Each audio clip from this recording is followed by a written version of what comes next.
What would you do if 20 years of sleepless nights could be cured by one bowl of soup made by a stranger? Marcus Wren had tried everything. Sleep clinics in Switzerland where doctors spoke in hushed tones about circadian rhythms and measured his brainwaves while he stared at ceiling tiles. Meditation retreats in Bali where instructors with serene smiles assured him that enlightenment was just one more session away. Prescription medications that promised dreamless nights but delivered foggy mornings and a creeping sense of dependency that frightened him more than the exhaustion. Herbal supplements from health food stores, amber bottles lined up on his bathroom counter like soldiers in a losing war.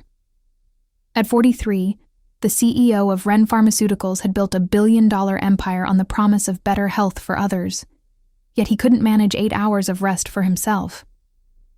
The irony wasn't lost on him. Every day he signed off on research grants for sleep disorder medications. Every quarter, he reviewed sales figures for the insomnia treatment that bore his company's name. Every night, he swallowed pills manufactured in his own facilities and waited for relief that never came. Tonight, like every other night for the past 2 decades, he sat in his corner office on the 32nd floor of the Wren building in Manhattan, watching the city lights blur and sharpen as exhaustion played tricks on his vision. His assistant, Daniel, had long since gone home to whatever life he had outside these walls, a life Marcus could barely imagine anymore. The cleaning crew had finished their rounds, their vacuums and mop buckets a distant memory. Marcus was alone with his insomnia, and a stack of quarterly reports that seemed to multiply every time he looked away. His headache had started around noon, a familiar pressure behind his eyes that throbbed in time with his heartbeat. He'd taken 4 ibuprofen throughout the day, washing them down with black coffee, knowing that neither would help. The headaches and the insomnia were connected. Dr. Dauf Peterson had explained it to him years ago, something about cortisol levels and stress hormones, and the way chronic sleep deprivation wreaked havoc on the nervous system. Marcus had nodded and written a check for the consultation, and promptly forgotten everything, except the bone-deep certainty that no amount of medical knowledge could fix what was wrong with him. His phone buzzed against the mahogany desk. A text from his mother. The wedding arrangement still stands. Eleanor Ashford's granddaughter. You promised your grandmother before she passed. Don't you dare back out. Marcus rubbed his temples, pressing his fingers into the pain as if he could physically push it away. The headache intensified, sending bright sparks across his vision. His grandmother had been gone for 3 years now, but her final wish haunted him like a specter he couldn't shake. Margaret Wren had been nothing like her daughter Victoria. Where Victoria was cold and calculating, Margaret had been warm and sentimental. She'd grown up on a dairy farm in Vermont, the daughter of generations of farmers who'd worked the land and raised their children to value hard work and honest living. Her friendship with Eleanor Ashford had started in a one-room schoolhouse when they were both 6 years old, and it had survived everything. College separations, different life paths, the transformation of Margaret from farm girl to society matron. Before she died, Margaret had pulled Marcus close and made him promise. Her voice had been weak, ravaged by the cancer that had spread too quickly for any treatment to matter, but her eyes had been fierce. Eleanor's granddaughter, she'd said. Lily, you'll meet her. You'll give her a chance. Grandma, arranged marriages aren't... It's not arranged, it's destiny. Eleanor and I knew it the moment we saw her. She's special, Marcus. She could save you. He'd promised, partly to ease her passing, and partly because he'd never been able to deny his grandmother anything. Now, 3 years later, the promise felt like a noose around his neck. He'd agreed to meet the granddaughter, nothing more. One meeting to honor his grandmother's memory. And then he could politely decline and get back to his life of board meetings, acquisition deals, and crushing exhaustion. His phone buzzed again. Her name is Lily Chen. She arrives in New York next week. I've arranged for her to stay at the Gramercy apartment. Be nice. Lily Chen. He'd expected a name like Ashford or something equally old-money Vermont. Chen suggested something more complicated, a blended family perhaps, or an adoption. Not that it mattered. He had no intention of actually marrying anyone his mother selected. He was 43 years old, not some Victorian gentleman bound by family contracts. But he'd promised his grandmother. And Marcus Wren, for all his ruthlessness in the boardroom, for all his reputation as a man who never flinched, had never broken a promise to someone he loved. He turned back to the quarterly reports and tried not to think about how many more sleepless nights lay ahead. 700 miles north, in a farmhouse kitchen that smelled of dried herbs and wood smoke, Lily Chen was having a very different kind of evening. The kitchen had been the heart of this house for over 100 years. Lily's great-great-grandmother had cooked in this room, rendering fat and preserving vegetables and brewing remedies that neighbors traveled miles to obtain. Her great-grandmother had added the herb garden outside the window, the one that still grew wild every summer with lavender and chamomile and plants whose names Lily had learned before she could read. Her grandmother Eleanor had modernized just enough.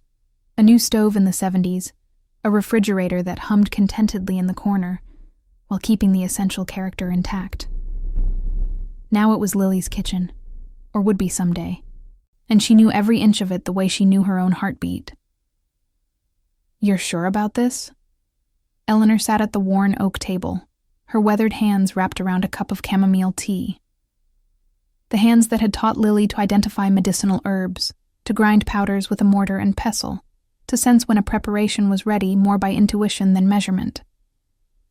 At 87, Eleanor Ashford still had the sharp blue eyes of her youth, though her hair had long since turned silver, and her movements had slowed with age.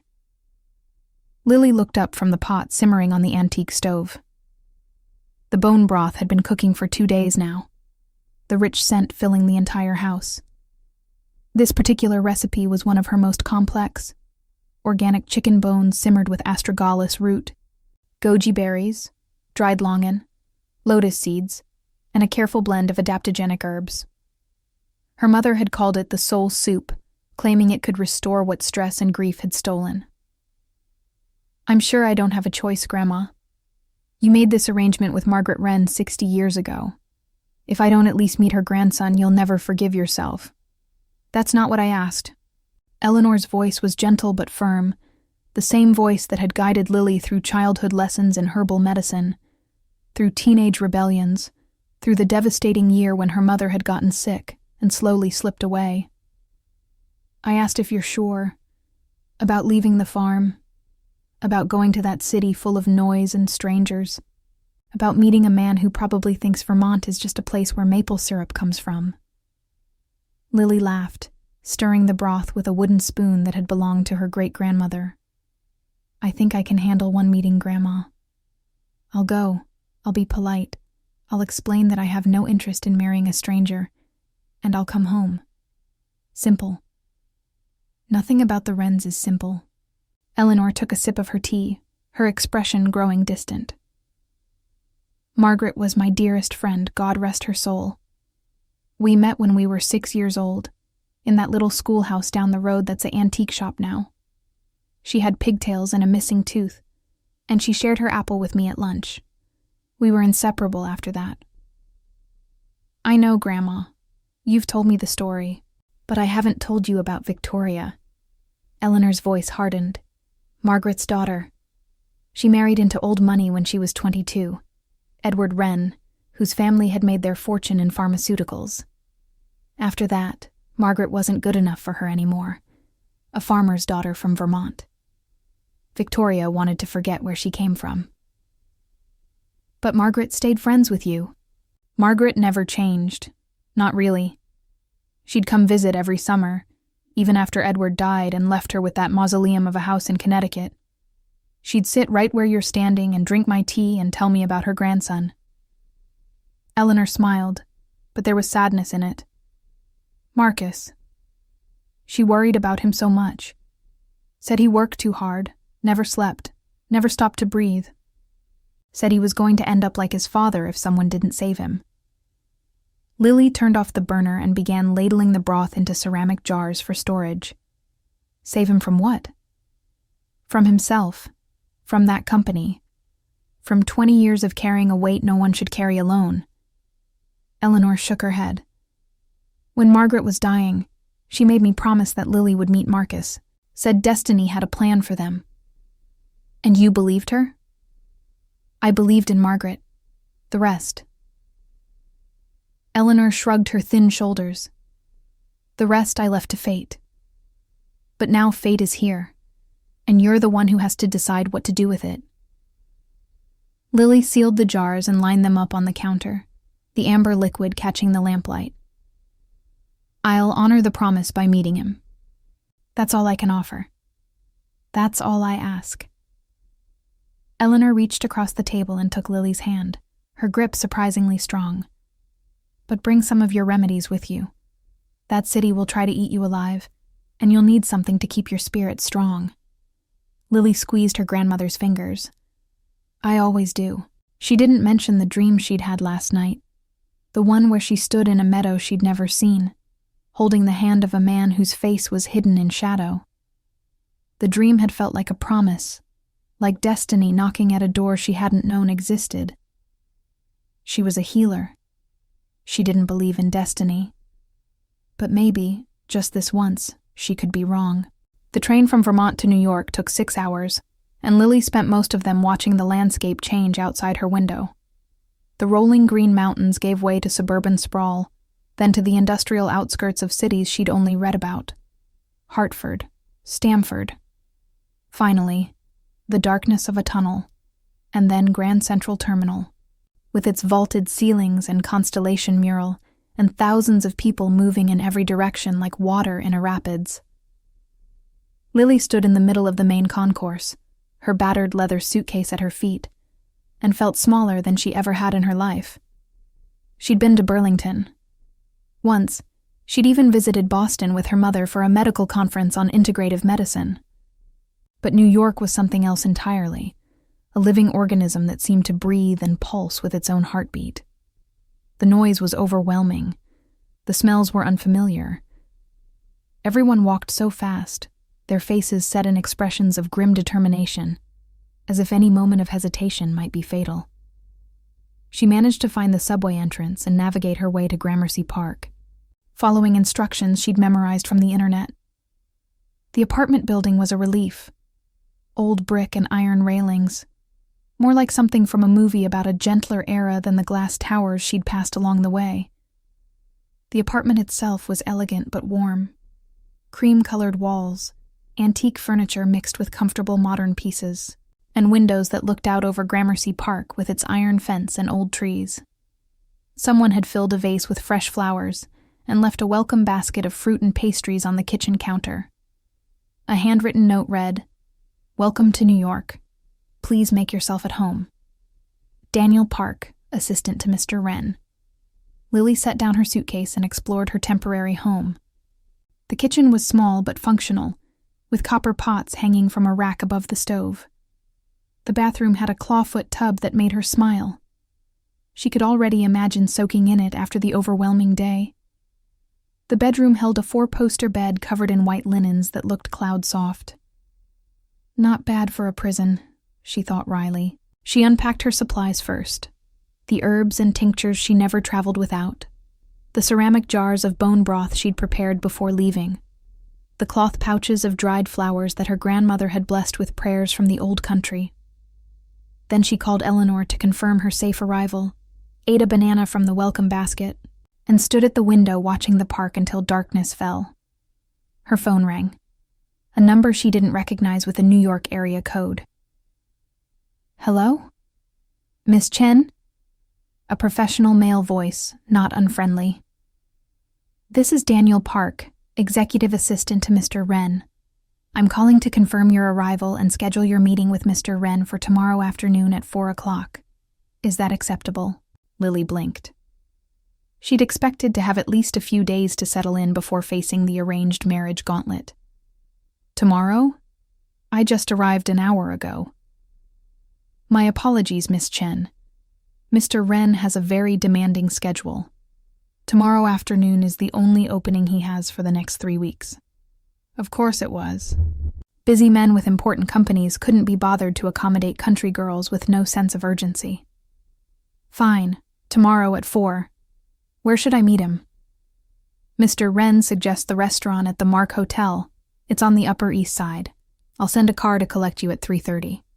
That won't be necessary. I can take the subway. There was a pause, as if Daniel was recalibrating his expectations. As you wish, Miss Chen. The reservation will be under Wren. After he hung up, Lily sat on the edge of the bed and laughed at herself. The subway. She'd ridden it exactly once, for about 20 minutes, and had spent the entire time gripping a pole and trying not to make eye contact with anyone. But she'd be damned if she was going to let Marcus Wren's money chauffeur her around like some kind of prize to be delivered. She pulled out her phone and started researching how to get from Gramercy Park to the Upper East Side. The next morning, she woke early and meditated in the pale light coming through the windows. She made herself a breakfast of oatmeal with goji berries and honey, then spent an hour reviewing her notes on the Wren family. What she found was both impressive and concerning. Marcus Wren had taken over Wren Pharmaceuticals at 23, after his father Edward had suffered a fatal heart attack in his office. The company had been on the verge of bankruptcy. Bad investments, failed drug trials, investors threatening to pull their funding. Within 5 years, Marcus had turned it around. Within 10, he'd built it into one of the largest pharmaceutical companies in the country. Now, at 43, he was worth more than most people could comprehend, and he showed no signs of slowing down. But the photos told a different story. In pictures from 10 years ago, Marcus had looked tired but vital, his gray eyes sharp with intelligence and ambition. In recent photos, he looked hollowed out. The eyes were the same, but something behind them had dimmed. He smiled for cameras, but the smiles never reached his face. He attended galas and charity events, but always seemed to be looking for the exit. This was a man who needed help. Lily recognized the signs. She'd seen them in patients who came to her when conventional medicine had failed, when they'd exhausted every option and were looking for something, anything, that might give them relief. Her grandmother's voice echoed in her memory. Margaret said he was going to end up like his father if someone didn't save him. She didn't know Marcus Wren. She had no reason to care about his problems. But she was a healer, and healers couldn't see suffering without wanting to help. At 3 o'clock, she put on her nicest dress, a simple navy sheath that her grandmother had given her for her mother's memorial service, and set off for the Upper East Side. The Mark was exactly the kind of restaurant Lily had expected, hushed and expensive, with waiters who moved like shadows and place settings that probably cost more than her monthly grocery budget. She'd worn her grandmother's pearl earrings and her mother's jade bangle, the only jewelry she owned that seemed appropriate for such a place, and she still felt woefully underdressed compared to the women dripping in designer labels and diamonds. She was early, a small rebellion, arriving before she could be collected, choosing her own seat, ordering her own sparkling water. The waiter had raised an eyebrow at her request for plain tap water instead of the bottled European variety, but he'd complied without comment. By the time Marcus Wren appeared at exactly 4 o'clock, she'd had 15 minutes to compose herself and study the other diners. She knew him immediately, though she'd refused to look at pictures since her brief research that morning. There was something about the way he carried himself. Confident, but exhausted, like a soldier who'd been fighting too long and forgotten why. He was tall, with dark hair silvering at the temples, and sharp gray eyes that scanned the room with the efficiency of a man used to assessing threats and opportunities. Those eyes found her, and something flickered across his face. Surprise, maybe, or curiosity. He approached the table with the measured stride of someone who'd learned long ago to never appear rushed. His suit was charcoal gray, perfectly tailored, and probably cost more than Lily earned in a month. But underneath the polish, she could see the cracks, the shadows under his eyes, the tension in his jaw, the slight tremor in his hands as he reached for the back of his chair. "Miss Chen? Mr. Wren." She didn't stand. Another small rebellion. Thank you for making time in your demanding schedule. A hint of a smile touched his lips, the first genuine expression she'd seen on his face. Daniel told you I was difficult. Daniel told me you were busy. I drew my own conclusions.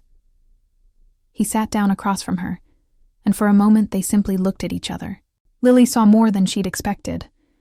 The shadows under his eyes were almost purple, suggesting weeks or months of inadequate rest. The tension in his jaw spoke of chronic pain, probably headaches given the way he kept touching his temple. The slight tremor in his hands could be stress or caffeine or something more concerning. This was not a man at peace with himself. You're not what I expected, he said finally. What did you expect? Someone more. He paused, searching for the right word. Polished. The arrangement was made between our grandmothers, both from old Vermont families. I assumed you'd be a certain type. The debutante type? Lily raised an eyebrow. Sorry to disappoint. My grandmother may be Eleanor Ashford, but my mother was Chinese-American, and I grew up on a working farm in the Green Mountains. The only balls I've attended were the kind with chickens. That surprised a genuine laugh out of him. A real laugh, not the polished chuckle she imagined he deployed at business dinners. Chickens have balls? Barn dances.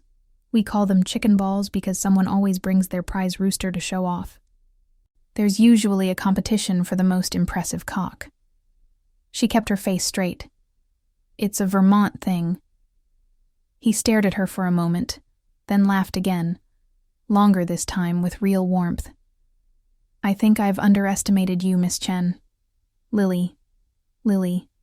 He said her name like he was testing the weight of it. I should be honest with you. I agreed to this meeting to honor my grandmother's memory, but I have no intention of— Neither do I, she interrupted. I'm here for the same reason. My grandmother made a promise to yours 60 years ago, and she's too stubborn to break it even now.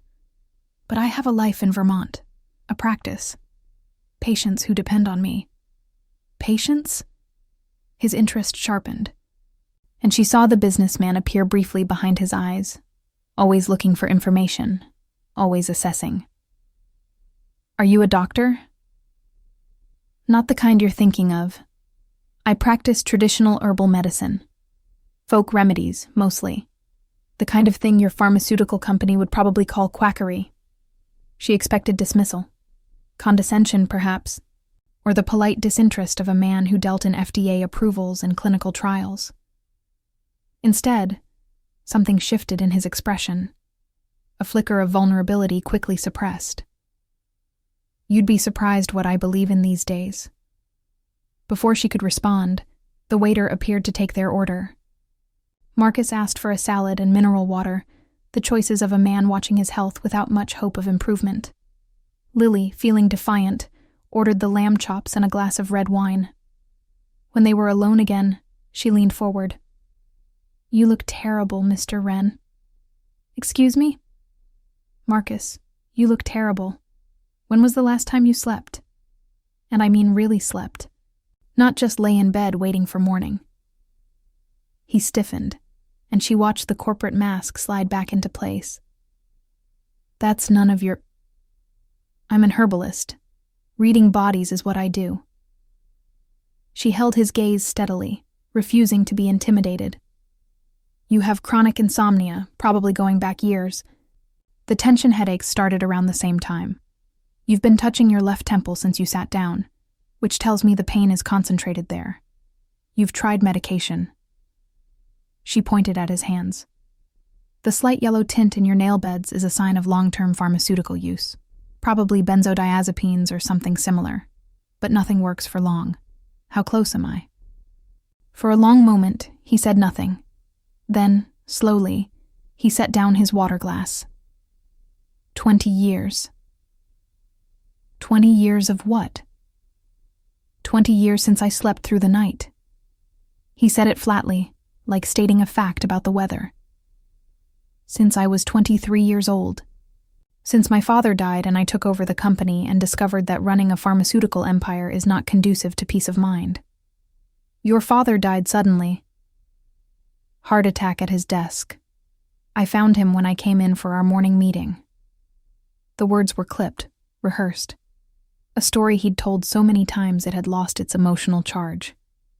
Or rather, a story he'd buried so deep that the emotions had calcified into something unrecognizable. The company was in trouble. Debts, failed products, investors threatening to pull out. I had to step in immediately. There was no time to grieve. There was barely time to breathe. And you haven't stopped since. If I stop, it all falls apart. He met her eyes, and she saw something raw there. Not the confident CEO, but the frightened young man who'd found his father dead and had to become someone else overnight. Everyone depends on me. The employees, the shareholders, the patients who use our medications. I can't afford to be weak. Lily felt something shift inside her. That instinctive compassion that had driven her to healing work in the first place. This man, with his expensive suit and his billion-dollar company, was suffering. And suffering, in her experience, didn't discriminate between rich and poor. I might be able to help, she said quietly. You? His tone wasn't dismissive, just curious, exhausted. With your chicken ball folk remedies? With 20 years of training in traditional medicine, my grandmother's family has been practicing herbal healing for 7 generations in Vermont. My mother added Chinese medicine to the tradition. Her grandmother was a doctor in Guangzhou before the revolution. I've studied both, plus modern botany and nutrition. I know it's not what your company would call scientific, but I've tried scientific. He looked at her with something new in his eyes. Hope, maybe, or desperation. The look of a drowning man offered a rope. I've tried everything scientific medicine has to offer. Sleep studies, medications, therapy, biofeedback, acupuncture, the Western kind, with electrodes and machines. Nothing works. Because you're treating the symptoms, not the cause.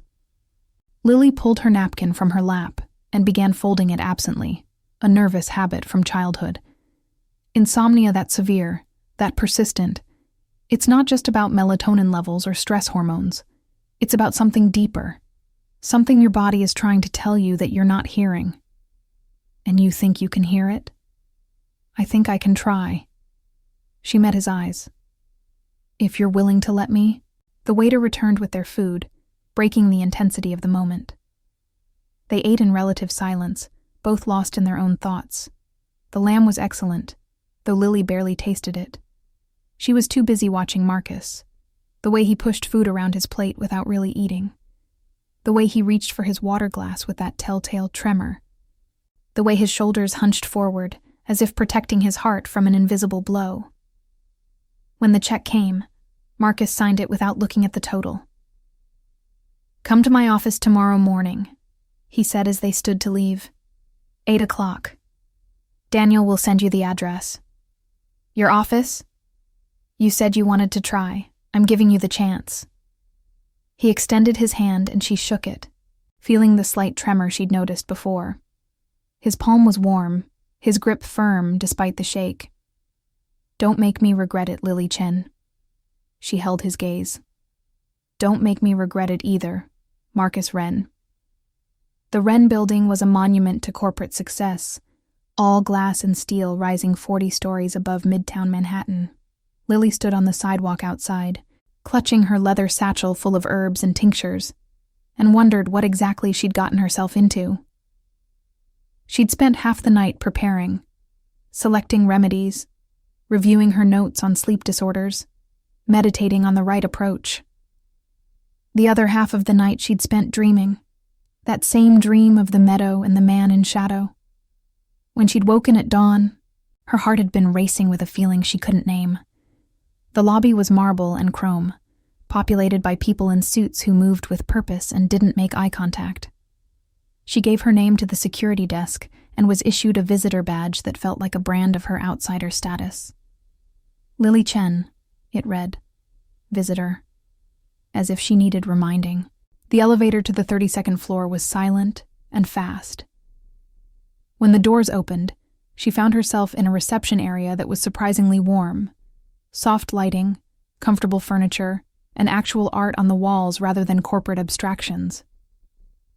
A Monet print caught her eye, water lilies floating in serene blues and greens. Daniel Park was waiting for her. He was younger than she'd expected from his phone voice, maybe 30, with kind eyes behind fashionable glasses and a smile that seemed genuine rather than professional. "Miss Chen, Mr. Wren is expecting you. Can I get you anything? Coffee? Tea? Water?" "Tea would be wonderful if you have it." "We have an excellent oolong. I'll bring it to Mr. Wren's office." He paused, studying her with an expression she couldn't quite read. "I should tell you, I've been Mr. Wren's assistant for 5 years. In all that time, I've never seen him invite a personal guest to the office. Whatever you said to him yesterday made an impression." "I told him he looked terrible." Daniel's lips twitched. That would do it. She followed him down a hallway lined with doors, past offices where people typed and talked on phones and did whatever it was that pharmaceutical executives did all day. At the end of the hall, a pair of heavy wooden doors stood open, revealing an office that was larger than her entire farmhouse kitchen. Marcus was standing by the windows, his back to her, looking out at the city below. He was in shirt sleeves, no jacket, and she could see the tension in his shoulders from across the room. She wondered if he'd slept at all since their meeting yesterday. "Leave us, Daniel," he said, without turning around. "Hold all my calls." "Yes, sir." Daniel gave Lily an encouraging smile and closed the doors behind him. The office was impressive, but not ostentatious. A massive desk dominated one end, piled with papers and folders that formed small mountains across its surface. A sitting area with leather couches occupied the other end, facing a fireplace that looked like it might actually work. The walls held bookshelves filled with actual books, not just decorative spines. She spotted medical texts, histories of pharmaceuticals, biographies of business leaders, and a surprising number of novels. And everywhere, on the desk, the coffee table, the window ledge, even the mantelpiece, were small bottles of pills and supplements, a graveyard of failed sleep solutions. "You came," Marcus said, finally turning to face her. "I said I would." "People say a lot of things." He moved to one of the leather couches and sat down heavily. In the morning light, without the flattering ambiance of the restaurant, he looked even worse than yesterday. The shadows under his eyes darker, the lines of his face more pronounced, his skin carrying the grayish pallor of chronic exhaustion. "So, how does this work? You wave some sage around my head and chant? Is that what you think herbal medicine is?" "I don't know what I think anymore." He rubbed his eyes. "I was up all night. Again, going through FDA approval documents for a new sleep medication we're developing. Do you know what the side effects are? Memory loss, depression, dependency, risk of suicidal ideation. And this is supposed to be an improvement over what's already on the market, and yet you sell it." "I sell what scientists develop and regulators approve. I'm not a doctor, Lily. I'm a businessman who inherited a company that was supposed to help people." He laughed bitterly. "Sometimes I wonder if we're helping anyone at all." Lily set her satchel on the coffee table and sat down across from him. "May I see your tongue?" "My tongue?" "It's a diagnostic tool. In traditional Chinese medicine, the tongue tells us about the state of the internal organs, the flow of energy, the balance of elements in the body." He looked at her like she'd suggested he stand on his head and recite poetry. But after a moment, he opened his mouth and stuck out his tongue. She leaned forward to examine it. Pale, with a slight tremor. A thin white coating that suggested dampness in the system. Teeth marks along the edges, a sign of spleen key deficiency, which manifested as worry, overthinking, and digestive problems. The tongue's color was too pale, suggesting blood deficiency, and the tip was slightly redder than the rest, indicating heat in the heart. "Your spleen energy is deficient," she said, sitting back. "Your heart is overworked. There's stagnation in your liver, probably from years of suppressed emotion." She paused. "When was the last time you cried?" "I beg your pardon?" "Crying. When was the last time you did it?" He looked at her as if she'd asked about his financial statements. "I don't. That's not relevant to my sleep problems." "It's completely relevant. In Chinese medicine, the liver governs the smooth flow of emotions. When we suppress emotions, grief, anger, frustration, that energy has to go somewhere. It stagnates in the liver, which then affects the heart, which governs sleep." She met his eyes. "You found your father dead 20 years ago. Did you ever properly grieve?" Marcus stood abruptly and walked to his desk, putting distance between them. "This is ridiculous. I didn't invite you here to be psychoanalyzed." "No, you invited me here because you're desperate." Lily's voice was calm but firm. "You've tried everything else. You've spent millions on treatments that don't work. And somewhere, buried under all that corporate armor, is a man who just wants to close his eyes and sleep." He stood with his back to her, one hand braced on the desk. His father's desk, she realized. The desk where Edward Wren had died 20 years ago. Marcus had probably been standing in this exact spot when he found the body. "I was 23, he said finally. The company was failing. Investors were threatening to sue. Employees were about to lose their jobs. My mother was hysterical. Not with grief, but with fear of losing her social standing." His voice was flat, reciting facts. "There was no time to cry. There was barely time to think. I had to become someone new overnight. And you haven't stopped since. If I stop, it all falls apart." He turned to face her, and she saw something raw in his eyes. Not the confident CEO, but the frightened young man who'd never been allowed to mourn. "Everyone depends on me. I can't afford to be weak." Lily stood and walked toward him slowly, the way she would approach a wounded animal.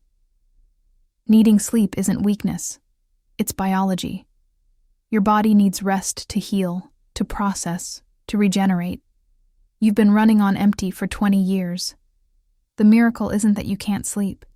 It's that you're still standing at all." She reached into her satchel and pulled out a small ceramic jar. "This is a bone broth concentrate. It's made from organic chicken bones simmered for 3 days with astragalus, goji berries, and a blend of adaptogenic herbs. My grandmother taught me the recipe when I was 8 years old." Marcus looked at the jar skeptically. "And this is supposed to cure 20 years of insomnia?" "This is supposed to start the process. The broth nourishes your essence, what we call jing in Chinese medicine. It's the fundamental energy that governs your vitality, your resilience, your ability to recover from stress. Yours is severely depleted. And if I drink this? If you drink 1 cup every night before bed, combined with some lifestyle changes we'll discuss, you might start to see improvement in a few weeks." "A few weeks." He laughed bitterly. "I have a board meeting in 3 days, a product launch in 2 weeks, a regulatory hearing next month. I don't have a few weeks." "Then you'll never get better." Lily set the jar on his desk. "This isn't a pill you pop and forget about, Marcus. This is medicine that requires patience, commitment, and a willingness to change. If you're not ready for that, I can't help you." She turned to gather her satchel, but his hand caught her arm. "Wait." She looked at his hand, then at his face. Something had shifted in his expression, the corporate mask slipping to reveal vulnerability underneath. "Stay," he said quietly. "Please, show me what I need to do."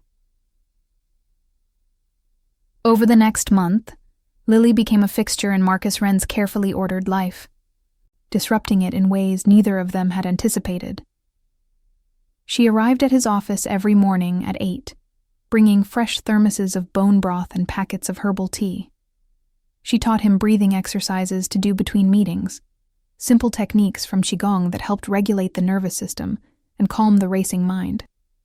She showed him pressure points on his wrists and ankles that could reduce anxiety, and she made him practice pressing them whenever he felt the familiar surge of panic that preceded his worst nights. She made him remove the bottles of failed medications from his office and replace them with plants, living things that required attention and care.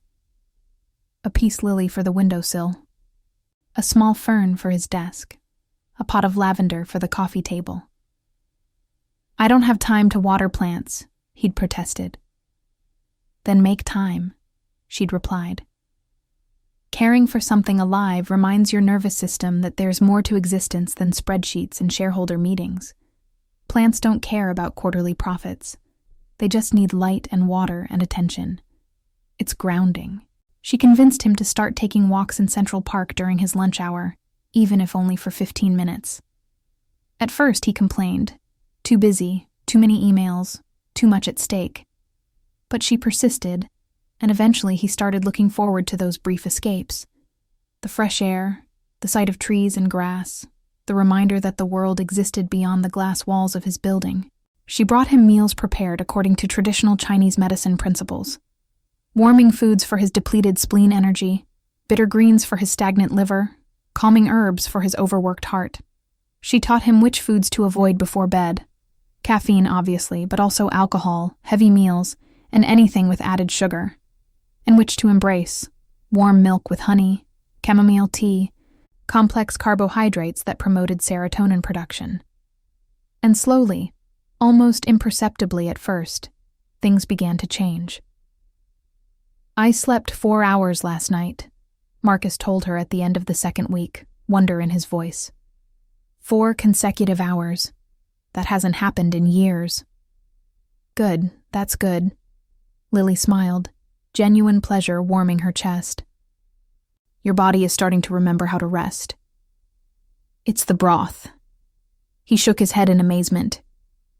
"I never thought something so simple could make such a difference.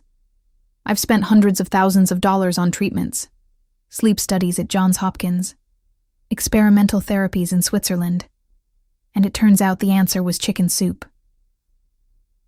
It's not just the broth. It's everything together. The breathing, the walks, the changes to your diet, the plants, the mindfulness.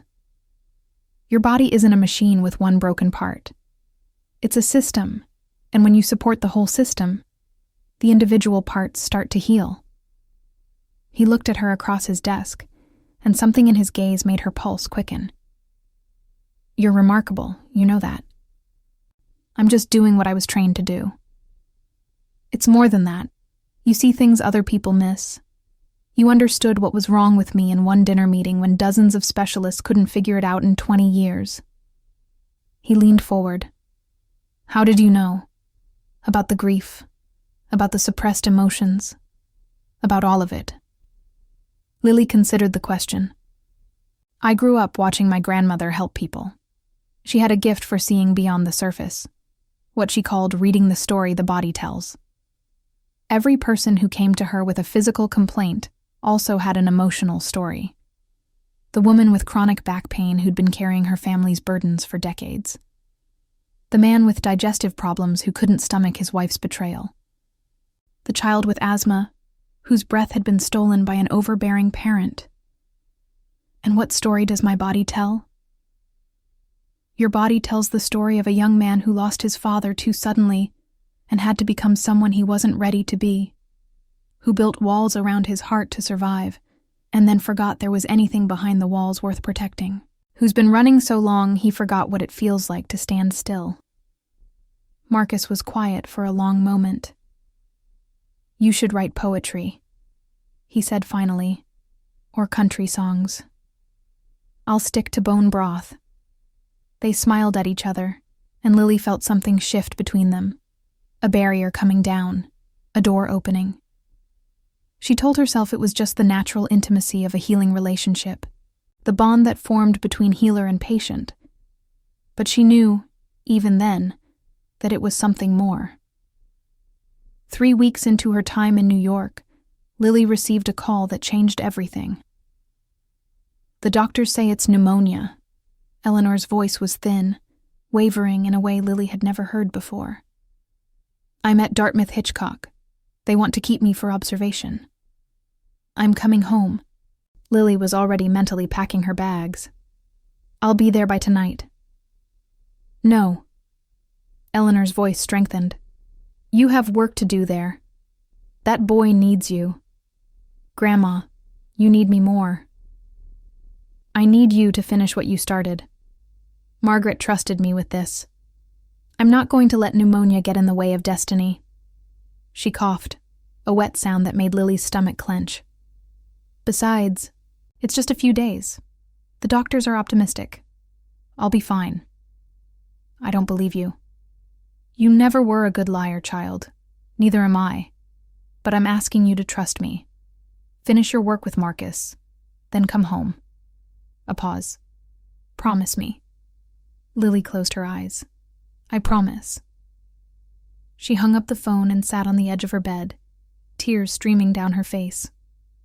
Her grandmother was the only family she had left. The thought of losing her, of being truly alone in the world, was more than she could bear. She should go home. She should pack her bags right now and take the first train back to Vermont. Whatever was happening with Marcus, whatever destiny her grandmother believed in, it couldn't be more important than family. But she'd made a promise, and Eleanor Chen had taught her that promises were sacred. She wiped her eyes, splashed water on her face, and went to Marcus's office. He knew something was wrong the moment he saw her. "What happened?" "My grandmother's in the hospital. Pneumonia." She set down her satchel with trembling hands. "She wants me to stay here and finish, whatever this is. But I don't know if I can."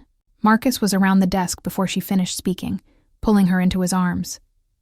It was the first time he'd touched her beyond a handshake, and the warmth of his embrace broke something inside her. She cried against his chest, months of stress and worry and exhaustion pouring out in a flood she couldn't control. He held her without speaking, one hand stroking her hair, the other pressed against her back. He didn't offer platitudes or solutions. He just held her, solid and warm and present. When she finally pulled back, embarrassed by her outburst, he kept his hands on her shoulders. "I'll charter a plane," he said. "You can be there in 2 hours." "My grandmother told me to stay." "Your grandmother is in the hospital. She made me promise." Lily wiped her eyes. She believes we're meant to do something important together, that your grandmother and her grandmother planned this, and we're supposed to see it through." Marcus studied her face. "Do you believe that?" "I don't know what I believe anymore." She laughed weakly. "A month ago, I thought I'd come to New York, meet an arrogant businessman, politely decline an arranged marriage, and go home.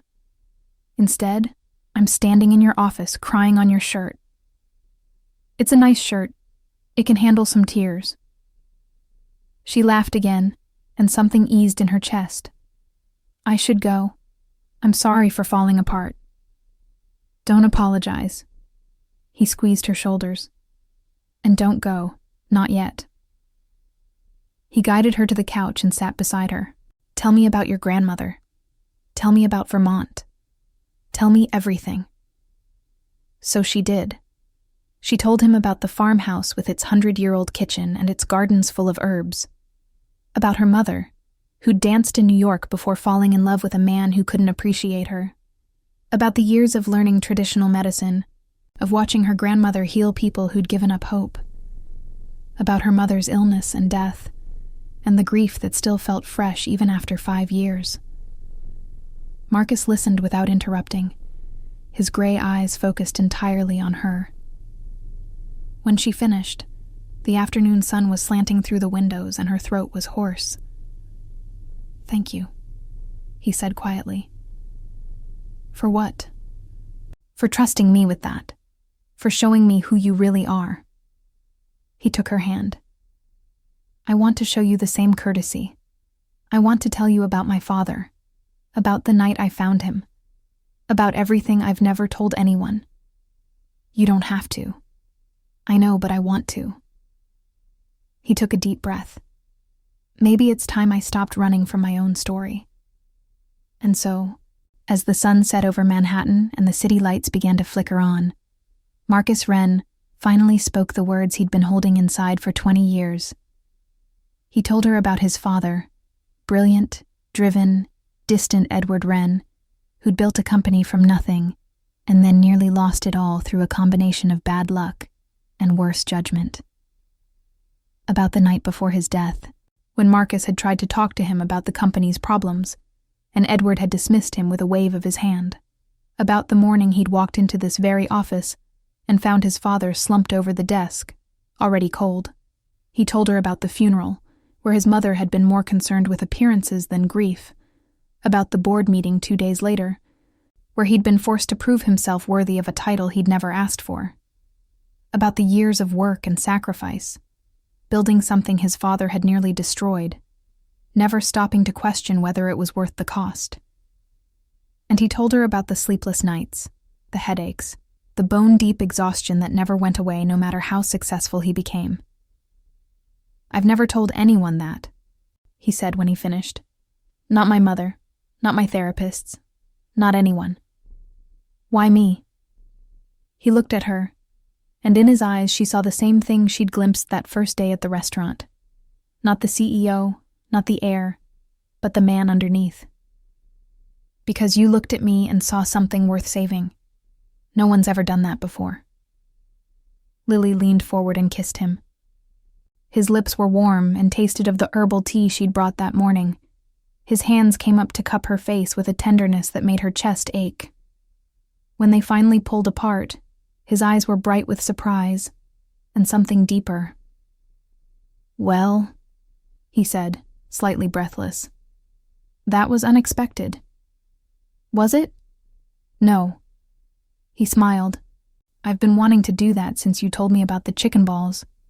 She laughed, and he kissed her again, and for a few perfect moments, nothing else in the world existed. The next morning, Eleanor called to say her fever had broken, and the doctors were cautiously optimistic. 2 days later, she was released from the hospital with strict instructions to rest. 3 days after that, she called Lily and demanded a full report on that Wren boy. He's not a boy, Grandma. He's 43. Everyone under 60 is a boy to me. Now tell me everything. Lily told her about the treatments, the progress, the growing connection between them. She didn't mention the kiss, but Eleanor seemed to know anyway. I knew it, the old woman said with satisfaction. Margaret and I always knew. You two were written in the stars. Grandma, that's not... Don't argue with an old woman who just survived pneumonia. Now bring him to meet me. Soon. Before I decide to die of curiosity instead. Lily promised she would, and hung up feeling lighter than she had in weeks. The pattern of her days shifted after that. Mornings were still spent at Marcus's office, but now their sessions included conversation. Real conversation, about their lives and hopes and fears. Afternoons, they explored the city together, discovering hidden gems that even Marcus, who'd lived in New York his whole life, had never found. Evenings, they had dinner, sometimes at restaurants, sometimes takeout in his penthouse, sometimes simple meals Lily prepared, according to her traditional recipes. And Marcus continued to improve. 6 hours of sleep became 7, then occasionally 8. The chronic headaches faded to occasional twinges. The tension in his shoulders loosened. His skin lost its grayish pallor and took on a healthier tone. Even his posture changed. He stood straighter, moved more freely, smiled more easily. His employees noticed. Daniel reported to Lily, with barely concealed glee, that Marcus had actually smiled at him in the elevator, that he'd approved a request for paternity leave without his usual lecture about commitment, that he'd left work before 7 p.m. 3 nights in a row. It's a miracle, Daniel said, or magic, or whatever it is you're doing. It's medicine, Lily replied. Just a different kind than you're used to. Whatever it is, don't stop. I've worked for that man for 5 years, and this is the first time I've seen him actually living instead of just surviving. But even as Marcus flourished, shadows gathered on the horizon. Victoria Wren had not forgotten her objections to Lily's presence, and she had resources and ruthlessness that Lily couldn't match. Whispers began circulating in certain social circles about the country girl who'd bewitched the Wren heir, about her witchcraft and quackery, about the suspicion that she was after his money. I don't care what they say, Marcus insisted when Lily brought up the rumors. They're small-minded people with nothing better to do than gossip. It doesn't affect us. It affects your reputation, your company. Your mother will use it against you. Let her try. He pulled her close, wrapping his arms around her waist. I'm not giving you up, Lily. Not for her, not for anyone. Even if it costs you everything you've built, what I've built is an empire of exhaustion and loneliness. He looked into her eyes with an intensity that made her breath catch. You've given me something better. What? Peace, hope, a reason to wake up in the morning that doesn't involve spreadsheets. He kissed her forehead. I'd trade everything else for that. Lily wanted to believe him. She wanted to believe that love could conquer everything, that their connection was strong enough to withstand whatever challenges came their way. But she'd grown up watching her mother sacrifice herself for a man who couldn't accept her. She knew how quickly love could turn to resentment when two people came from different worlds. She kept her fears to herself, but they lingered like shadows at the edge of her happiness. One evening in early November, Marcus took her to a charity gala at the Metropolitan Museum of Art. It was his first public appearance with her, a statement he said to anyone who doubted his intentions. Lily had never attended anything like it. The Temple of Dender was lit with soft gold light, its ancient stones reflected in the surrounding pool. Women in designer gowns floated through the space like exotic birds, their jewels catching the light. Men in tuxedos discussed business deals and art acquisitions with equal passion. You look terrified, Marcus murmured in her ear as they entered. I look like I borrowed this dress from my grandmother's closet. Which she had, though Eleanor had excellent taste. The emerald silk had been her grandmother's mother's, worn to a ball in 1952, and it fit Lily like it had been made for her. You look beautiful, and you're going to be fine. He took her hand. Just stay close to me. She tried. But Marcus was immediately surrounded by people who wanted his attention. Board members, investors, journalists, socialites with agendas she couldn't begin to guess. She found herself pushed to the periphery, holding a glass of champagne she didn't want, watching her boyfriend navigate a world she would never understand. So you're the country healer everyone's talking about. The voice belonged to a woman about Lily's age, stunning in a red dress that showed off perfect shoulders and expensive jewelry. Her smile didn't reach her eyes. I'm Lily Chen. And you are? Melissa Ashworth. Marcus and I were together for 2 years before you came along. The smile widened. He has a type, you know, women who need rescuing. It makes him feel like a hero. Lily felt her stomach clench. I don't need rescuing. Of course you don't. None of us did at first. Melissa sipped her champagne. But eventually you'll realize that being with Marcus means being second to his company, his family obligations, his endless list of responsibilities. And then you'll need rescuing from him. Thank you for the warning, but I think I'll form my own opinions. Suit yourself. Melissa's eyes traveled over Lily's vintage dress with barely concealed disdain. Just don't say I didn't warn you. This world eats people like you alive. She drifted away, leaving Lily feeling small and out of place in a room full of people who belonged here in ways she never would. Marcus found her 20 minutes later, standing alone by the reflecting pool. What happened? He saw her face and immediately took her arm, guiding her to a quiet corner. Who upset you? No one. I'm fine. Lily, his voice was gentle. Don't do that. Don't shut me out. So she told him about Melissa, about the warning, about the creeping fear that she was in over her head. He listened without interrupting, his gray eyes dark with an emotion she couldn't name. Melissa is someone I dated briefly, years ago, he said when she finished. She wanted my money and my name, and when I wouldn't give her either, she became vindictive. What she said was designed to hurt you, not to help you. Was it true? About you having a type? I don't have a type. He cupped her face in his hands. I have you, just you, and you're nothing like anyone I've ever known. I don't fit in your world, Marcus. I don't know how to make small talk with billionaires or which fork to use at fancy dinners. I grew up on a farm. I deliver baby goats. I make bone broth. That's exactly why I love you. He kissed her forehead. You're real in a way no one in this room is. You see people, not portfolios. You help them, not because of what they can do for you, but because you genuinely care. He pulled back to look at her. Do you know how rare that is? Do you know how long I've been searching for someone who sees me as a person instead of a bank account? Your mother will never accept me. My mother doesn't have to accept you. She just has to accept that you're not going anywhere. He took her hand. Now, would you like to leave this terrible party and get terrible pizza from that place on 8th Avenue? Lily laughed despite herself. You hate that pizza. I hate this party more. He smiled, and it was the real smile, the one she'd worked so hard to coax out of him over the past months. Besides, I hear their bone broth is excellent. They don't have bone broth. Then we'll bring our own.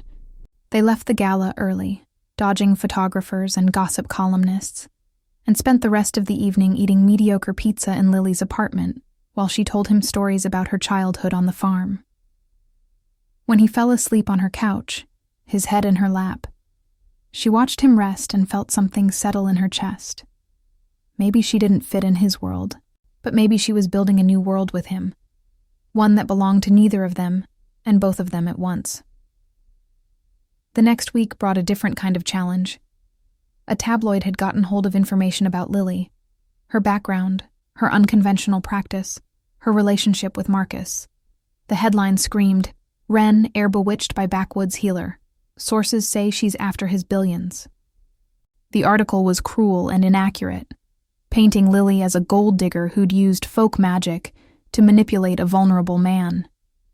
It quoted anonymous sources close to the family who expressed concern about Marcus's mental state and questioned whether his judgment had been compromised. Lily read it on her phone, sitting in Marcus's office, and felt the blood drain from her face. I know about the article, Marcus said, walking in with 2 cups of herbal tea. Daniel showed me this morning. Your mother?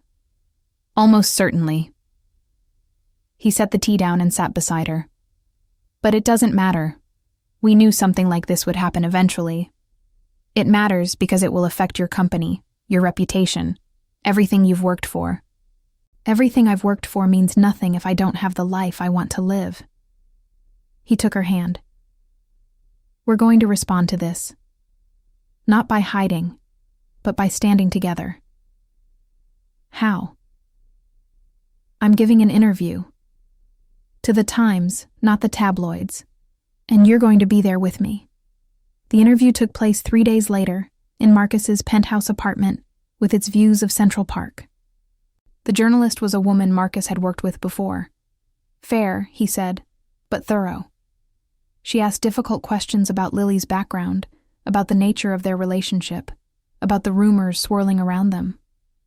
Lily answered honestly. She talked about her grandmother's legacy, about her mother's training in Chinese medicine, about the philosophy behind traditional healing.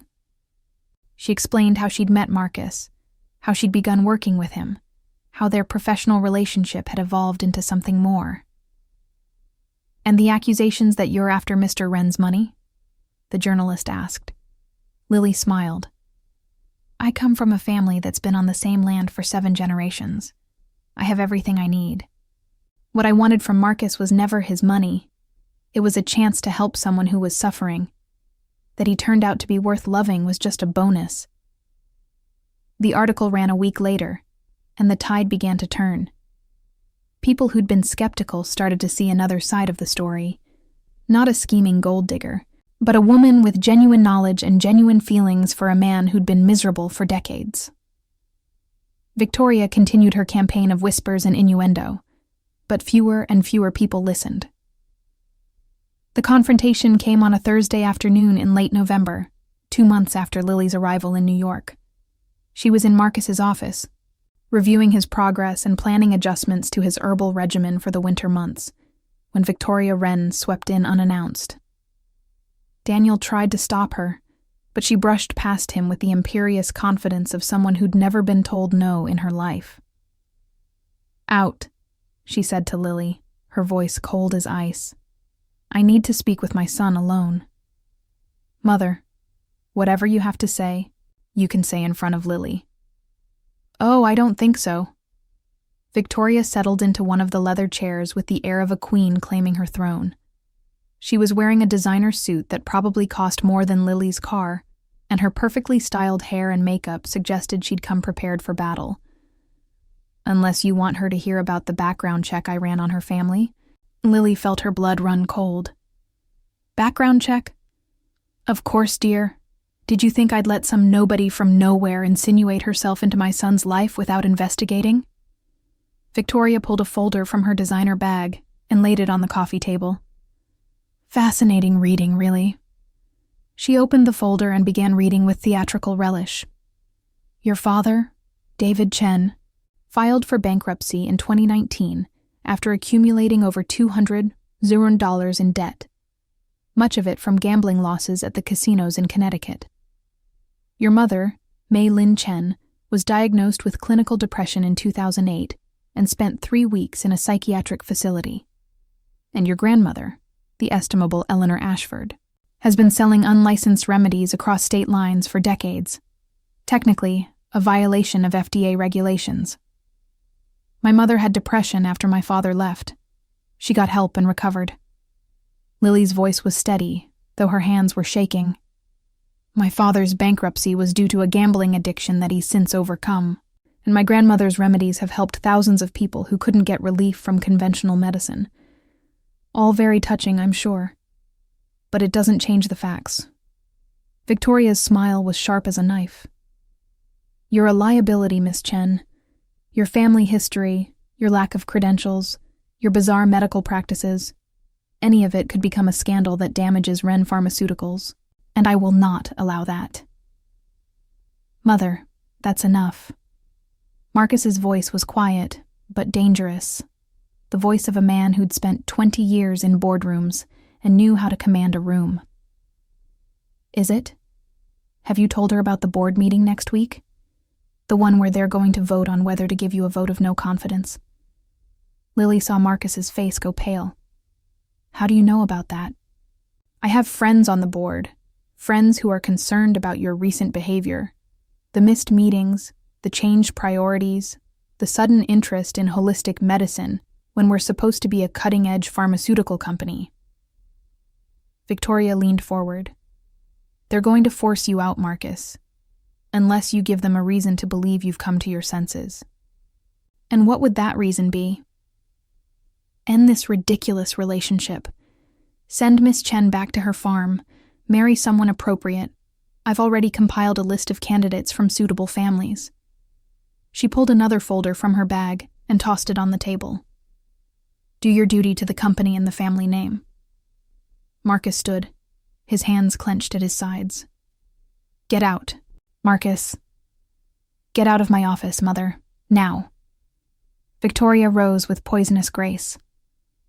"You have until the board meeting to decide, the company or the girl, your legacy or your infatuation." She paused at the door. "I hope you choose wisely, for all our sakes." When she was gone, Marcus sank into his chair and buried his face in his hands. "She's right," Lily said quietly. "I'm a liability. I should never have stayed this long. Don't." He looked up, and she saw tears glistening in his eyes, the first she'd ever seen there. Don't you dare let her win.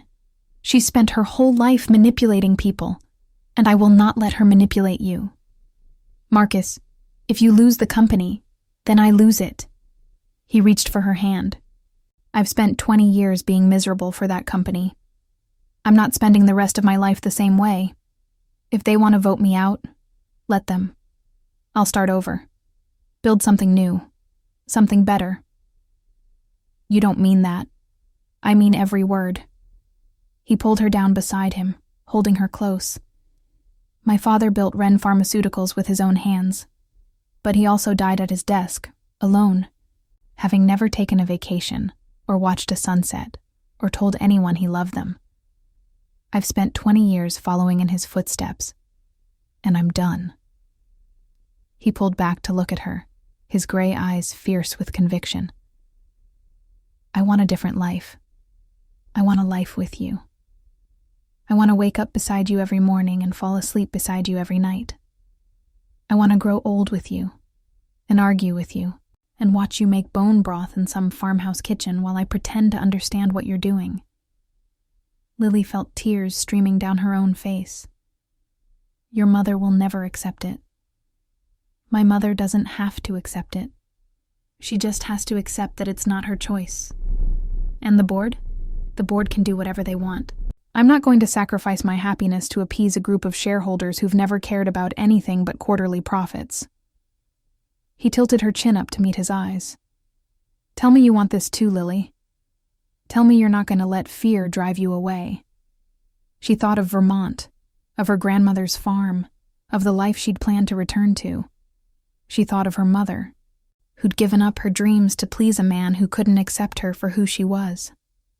She thought of all the reasons this was a terrible idea, the different worlds they came from, the enemies they'd make, the challenges they'd face.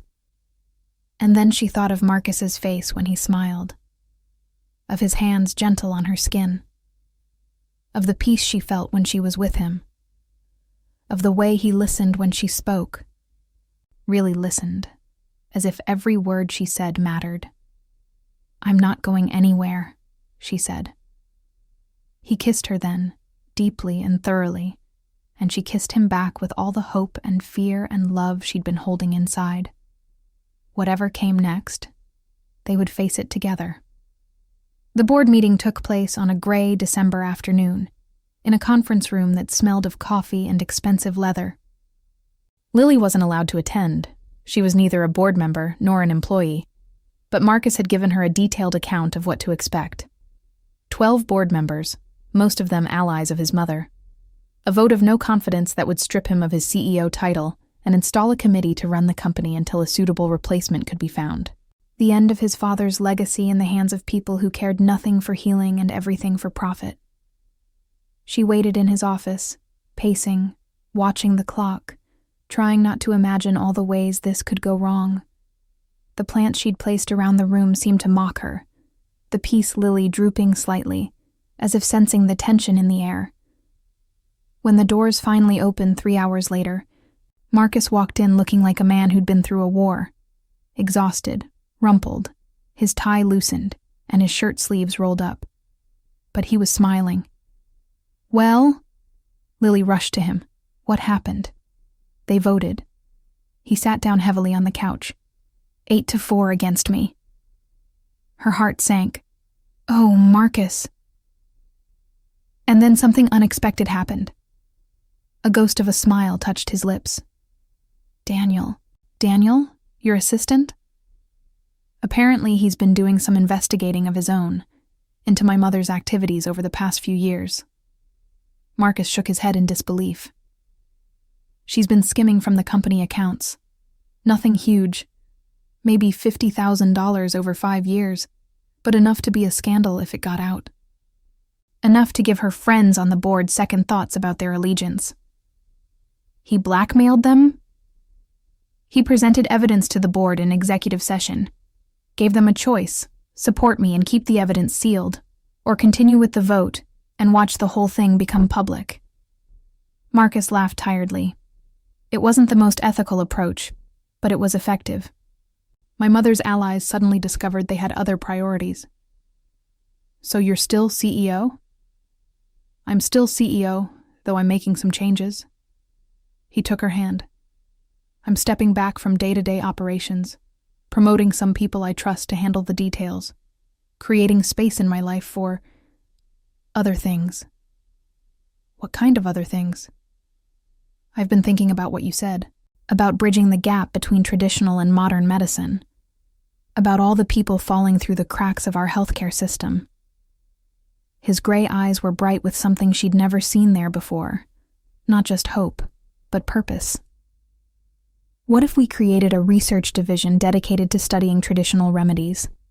Real scientific studies, peer-reviewed, rigorous methodology, bringing legitimacy to practices that have been dismissed as folklore. Marcus. We could start with your grandmother's recipes. The bone broth, the herbal blends, all of it. Document everything, run trials, prove that it works. Not to replace what you do, but to expand it.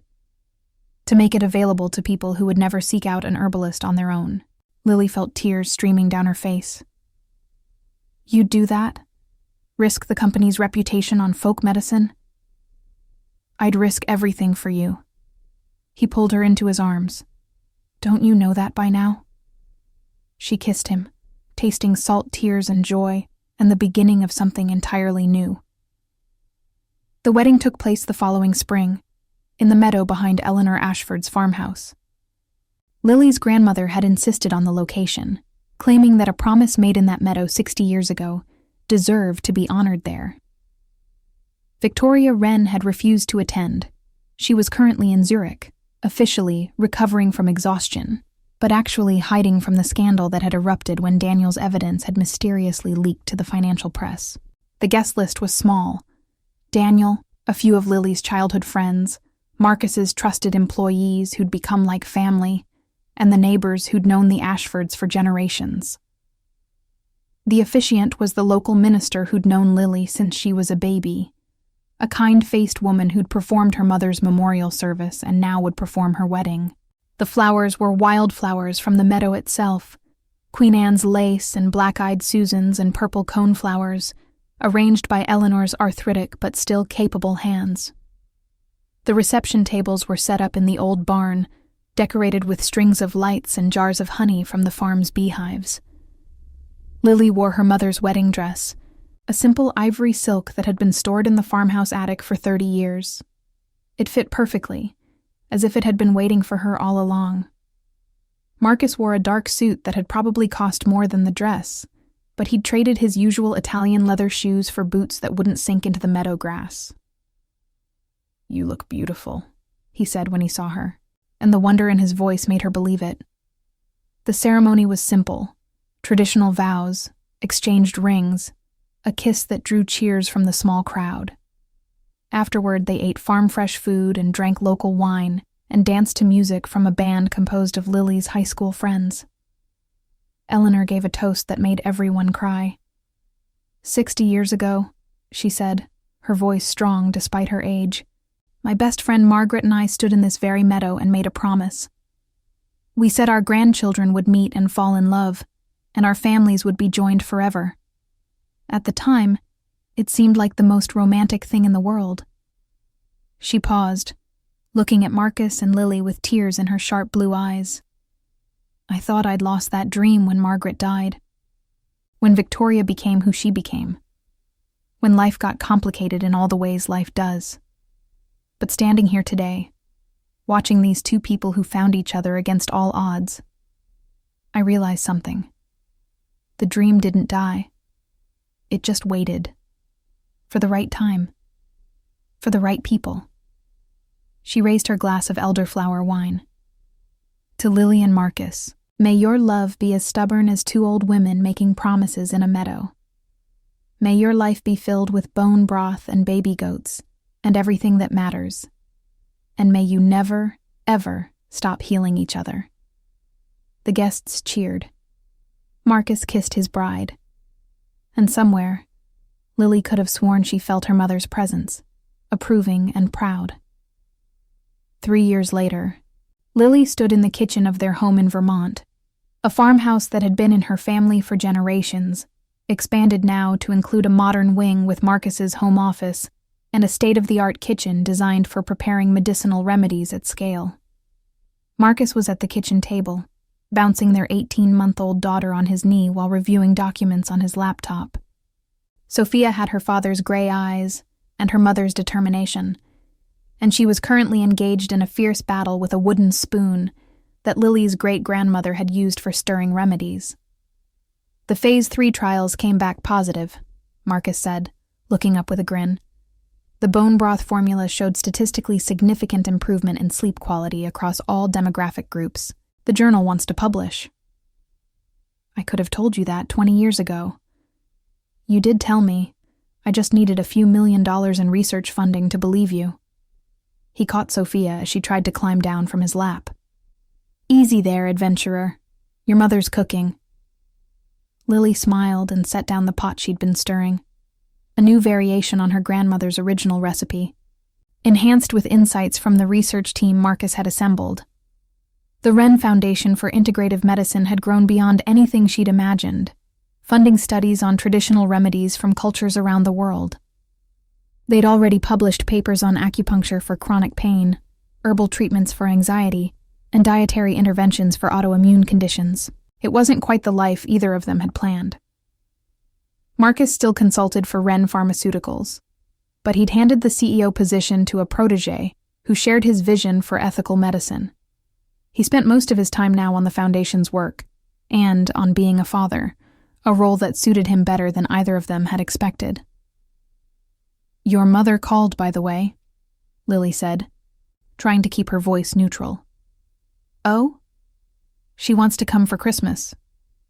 Lily watched his face carefully for reaction. She says she's ready to make peace. Marcus was quiet for a moment. His relationship with Victoria had been strained since the scandal. She'd never forgiven him for choosing Lily, and he'd never forgiven her for trying to destroy his happiness. But time and therapy had softened some of his anger, and Sophia's birth had changed something in him. What do you think? He asked finally. I think people can change. I think forgiveness is good for the soul. She came around the table and kissed the top of his head, breathing in the familiar scent of him. Herbs and coffee, and something uniquely Marcus. And I think Sophia deserves to know her grandmother, even if her grandmother is difficult. She's more than difficult. So am I. So are you. So is everyone worth loving. She took Sophia from his arms and settled the baby on her hip. Besides, Eleanor will be here to supervise. If Victoria steps out of line, my grandmother will set her straight. Marcus laughed, imagining the confrontation between his imperious mother and the even more imperious Eleanor Ashford. That might actually be worth seeing. So that's a yes? That's a yes. He stood and wrapped his arms around both of them, his wife and his daughter, his family. As long as you promise to make extra bone broth, I have a feeling I'm going to need it. Lily smiled up at him. This man who had come to her broken and exhausted and had somehow become the center of her world. 20 years of insomnia, cured by bone broth and stubbornness, and the revolutionary act of allowing himself to be cared for. A corporate empire, transformed into something that actually helped people. A broken family, slowly healing through forgiveness and patience and time. I'll always take care of you, Marcus Wren. That's what healers do. Is that the only reason? No. She stretched up to kiss him properly, ignoring Sophia's delighted giggle. The other reason is that I love you. Every stubborn, corporate, formerly insomniac part of you. I love you too. He rested his forehead against hers. More than quarterly profits, more than shareholder value, more than anything I ever thought I wanted. That's very romantic for a former pharmaceutical CEO. I'm a man of hidden depths. Outside the window, the Vermont hills rolled green and gold in the autumn light. In the distance, Eleanor's old farmhouse was visible, smoke rising from its chimney as it had for 100 years. The garden was preparing for winter, but the greenhouse Lily had built kept her most precious herbs alive year-round. Sophia squirmed, demanding to be put down, and Lily obliged.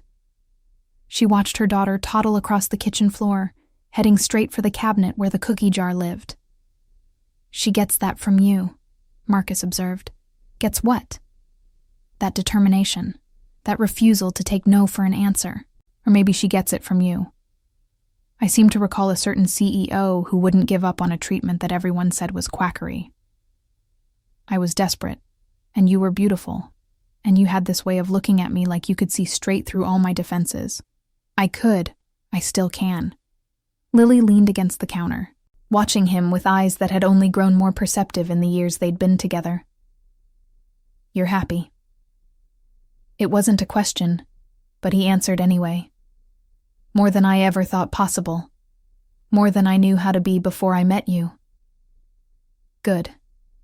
She smiled, that radiant smile that had stopped his heart across a crowded restaurant table almost 4 years ago. "Because I'm happy too, and I intend to spend the rest of my life making sure we stay that way." "Is that a promise?" "It's more than a promise." She crossed the kitchen and took his hand, leading him to the window where they could watch Sophia investigating the mysteries of the lower cabinets. "It's a remedy, the best one I know." He pulled her close, breathing in the scent of herbs and wood smoke and home. "What's in this remedy of yours?"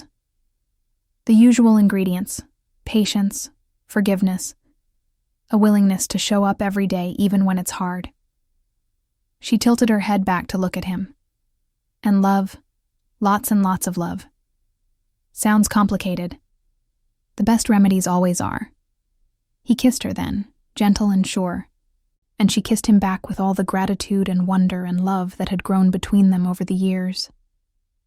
Outside, the autumn wind rustled through the trees, and somewhere in the meadow behind the house, 2 old friends' promises finally found their fulfillment. This was what healing looked like. Not perfection, not the absence of problems, but the presence of love strong enough to face whatever came. 2 people from different worlds, finding their way to each other. 2 families, bound by a promise made in a meadow 60 years ago. 2 hearts, finally at rest. The bone broth simmered on the stove. The autumn light painted everything gold, and in a Vermont farmhouse that had seen a century of lives and loves and losses, a new chapter continued to unfold, full of ordinary miracles and quiet joys, and the endless healing power of love. It was, Lily thought, exactly the life she'd never known she wanted. And it was only the beginning.